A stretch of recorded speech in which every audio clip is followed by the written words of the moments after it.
حامد میر صاحب، میں آپ سے کچھ کہنا چاہتا ہوں، آپ کو کچھ یاد دلانا چاہتا ہوں، آپ کو ماضی کے دھندلکوں میں لے جانا چاہتا ہوں۔ 2014 تو آپ کو یاد ہی ہوگا۔ 2014 میں آپ پر حملہ ہوا اور آپ کو گولیاں لگیں اور آپ کی حالت کافی غیر تھی۔ اسپتال آپ پہنچے، میں انعام گھر بند کر کے، یعنی جو میرا شو تھا اس کو ختم کر کے میں آپ کے پاس پہنچا۔ اسپتال پہنچا کیونکہ میں اس وقت جیو میں کام کرتا تھا۔ جب میں وہاں پہنچا تو میں نے دیکھا کہ آپ بہت بری حالت میں تھے اور ابھی تک آپ آپریشن تھیٹر میں نہیں گئے تھے۔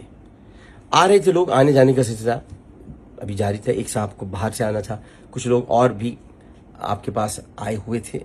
نام لینا نہیں چاہتا کیونکہ پردہ پوشی رکھنا غالب ہے، اور پردہ پوشی رکھنا اس لیے غالب ہے ہماری گفتگو پر، ہماری باتوں پر، کیونکہ ہم ستار العیوب کے ماننے والے ہیں۔ اسی کو پوچھتے ہیں، اسی کی عبادت کرتے ہیں جو ہمارا پروردگار ہے، جو ستار العیوب ہے۔ میں نے آپ کے ساتھ ساتھ اسٹریچر کے اپنے قدم بڑھائے اور مجھے پتہ چلا کہ آپ کا آپریشن ہونا ہے۔ ڈاکٹر پال کہہ رہے تھے کہ آپ کا آپریشن ہوگا، لیکن اس کے لیے دستخط ضروری تھے کیونکہ آپ کی جان جا سکتی تھی۔ آپ کے بھائی عامر میر آپ کے پاس نہیں موجود تھے، بھابھی تشریف نہیں لائی تھیں اور آپ اکیلے تھے، کوئی آپ کا پرسان حال نہیں تھا اس وقت۔ میں نے دستخط کیے تھے آپ کی جان بچانے کے لیے۔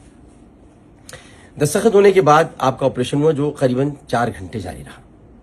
اس کے بعد تمام ہی لوگ تشریف لائے تھے اور سب پوچھ رہے تھے اور سب مجھ سے پوچھ رہے تھے، اور جیو کی طرف سے میں ہی ترجمان بن کر میڈیا سے بات کرنے کے لیے بھی گیا تھا۔ اس دوران آپ نے ایک دعویٰ کیا تھا، اور دعویٰ آپ کا یہ تھا کہ مجھ پر حملہ ISI کے جناب ظہیر الاسلام صاحب نے کروایا ہے۔ ہم سب آپ کی بات سن رہے تھے، میں آپ سے متفق اس وقت بھی نہیں تھا، لیکن چونکہ آپ کی حالت بہت غیر تھی اس لیے میں آپ کا ساتھ دے رہا تھا۔ میں نے 17 مرتبہ جیو کی اسکرین پر آ کر آپ کے ان جملوں کی معافی مانگی، اور پھر جب بعد میں کمیشن بنا اور کمیشن کے سامنے آپ پیش ہوئے اور بیان ریکارڈ کرایا آپ نے، اس میں آپ نے انکار کر دیا کہ میں نے یہ بات جو کہی تھی وہ غلط تھی، ایسی بات نہیں تھی۔ آج تک وہ کمیشن کی رپورٹ منظر عام پہ نہیں آ سکی۔ میرا پہلا سوال آپ سے نہیں ہے بلکہ ISI سے، کہ وہ رپورٹ کیوں منظر عام پہ نہیں آتی جس میں انہوں نے یہ کہا ہے، باقاعدہ کہا ہے کہ ظہیر الاسلام کا اس واقعے سے کوئی تعلق نہیں تھا۔ آپ کو ڈھیل دی گئی، یا آپ کو ڈھیل دی گئی ہے، آپ کو کچھ نہیں کہا گیا۔ آپ پھر لندن چلے گئے بیٹی کے پاس، آپ کی طبیعت ابھی ایسی نہیں تھی کہ آپ پروگرام کر سکتے، اور آپریشن کے بعد آپ نے سب سے پہلے مجھے ہی بلایا تھا، مجھ سے ہی باتیں کی تھی، اور مجھ سے جو باتیں کی تھی وہ صرف امانت ہیں، میں کبھی وہ باتیں نہیں دہراؤں گا۔ میں امانت دار آدمی ہوں، بہت ساری باتیں میں نے اگر بول چینل پر بھی کچھ باتیں کی ہیں تو وہ اتنی ہی کی ہیں جتنی کرنی چاہیے تھیں، باقی اس کی پھر میں نے ظاہر ہے کہ کچھ جملے جذبات میں ایسے تھے جو قابل گرفت تھے، تو میں نے عدالت میں معافی مانگی اور میں اپنی معافی پر قائم ہوں۔ لیکن میں آپ سے یہ کہنا چاہتا ہوں کہ جو آپ کے نظریات اور خیالات ہیں، اگر آپ اس سڑکوں پر کہنے کے بجائے اپنے دل میں یا اپنے دوستوں میں محدود رکھیں تو کیا مناسب نہیں؟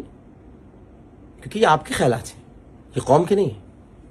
میں آپ کے خیالات سے متفق نہیں ہوں، لیکن آپ کی عزت کرتا ہوں۔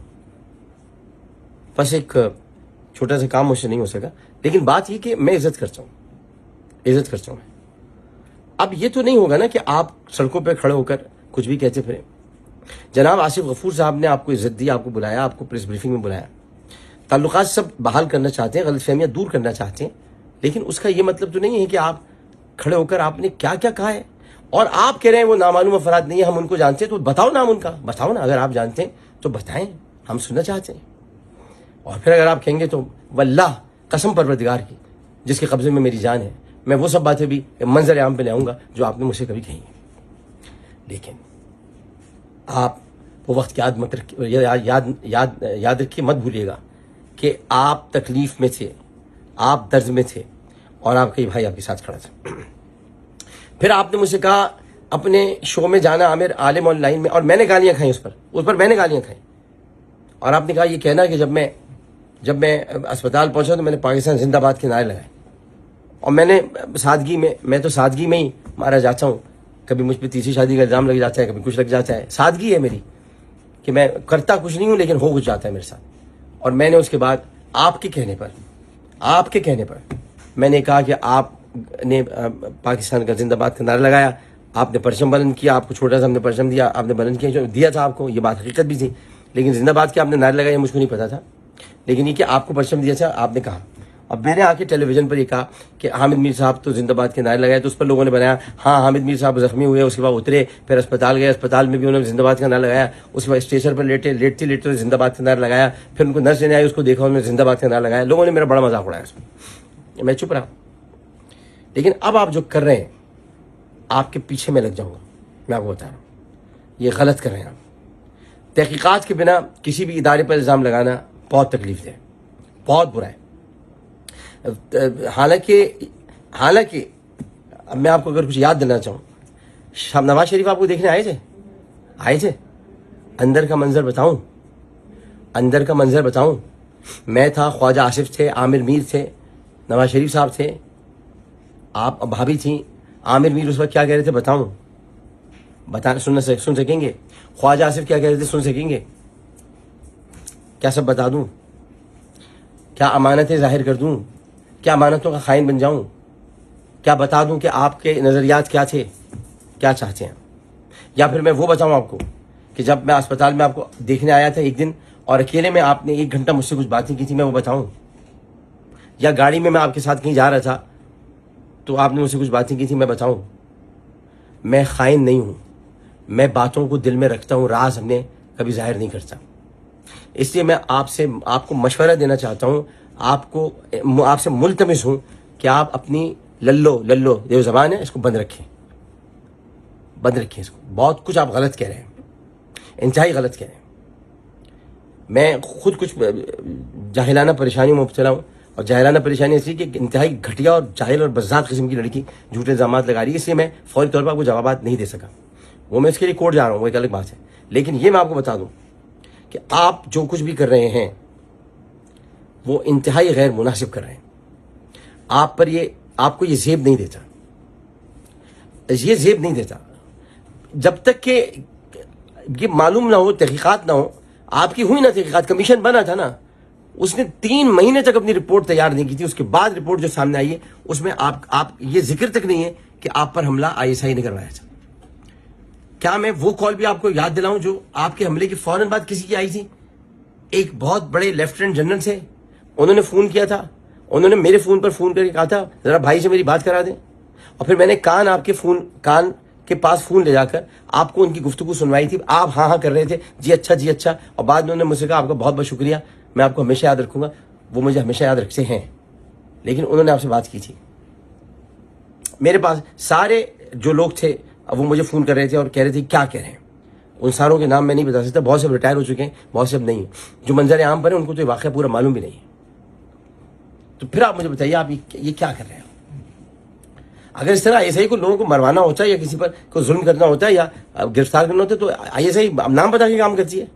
کبھی کوئی قاتل اپنا نام بتاتا ہے، کبھی کوئی اغوا کار اپنا نام بتاتا ہے، کبھی کوئی جاسوسی کرنے والا اپنا نام بتاتا ہے۔ ہو سکتا ہے میری جاسوسی ہو رہی ہے، کبھی نام بتائیں گے؟ وہ نام ہی تو نہیں بتاتے، یہی تو ان کا کام، نام ہی بتاتے۔ جو نام بتاتے ہیں وہ نہیں ہوتے، اور جو اگر پکڑے جائیں نام نہ بتائیں وہ ہنستے ہیں، نام نہیں بتاتے۔ تو آپ کو کیا پتا کیا ہو رہا ہے کیا نہیں ہو رہا؟ وہ نام کیوں بتائیں گے آپ کو؟ عجیب سی بے وقوفانہ بات ہے۔ وہ نام ان کا طور ہے، لیکن وہ تو طور پہ پہنچ گئے۔ حضرت موسیٰ کو طور پہ پہنچنے میں 40 سال لگے تھے، وہ تو 40 سے پہلے پہنچ گئے طور پہ، اور وہ کہہ رہے ہیں کہ جناب وہ آئے ماسک پہنے ہوئے تھے۔ میں نے دنیا میں ایسا آدمی نہیں دیکھا جو مکمل ماسک پہنے ہوئے آدمی کو اندر آنے کی دعوت دیتا ہوں۔ وہ چوٹیاں گوندنے والا آدمی تو ہو سکتا ہے، لیکن وہ گھر کا دروازہ اس کو نہیں کھولنا چاہیے۔ ہاں وہ چوٹیاں ضرور گوندے، چوٹیاں کیا ہے؟ میں اب اس کو کچھ اور مطلب مت لیجیے، چوٹیاں جو باندھی جاتی ہے، گوندی جاتی ہے۔ تو اب اس میں آپ مجھے بتائیں کہ ایسے آدمی کی بات پر کیسے یقین کیا جائے؟ تو آپ بھی ذرا خیال کیجئے، غور کیجئے، اور میری ان باتوں کو دل سے سنیے گا۔ میں آج بھی آپ کی عزت کرتا ہوں، آپ سے محبت کرتا ہوں۔ کہیں ایسا نہ ہو کہ محبت جو ہے وہ ساجن والی محبت میں بدل جائے، اور اس کے بعد پھر آپ کو بھی چننا پڑے میں ادھر جاؤں کہ ادھر جاؤں۔ اب میں کیا کروں؟ آپ آخر میں لوگ آپ ایسی محبت میں مبتلا ہو جائے کہ آپ کہیں میں کس سے محبت کرتا ہوں یہ مجھ کو پتہ نہ چلے۔ تو ایسا نہ کیجیے گا۔ بہت بہت شکریہ۔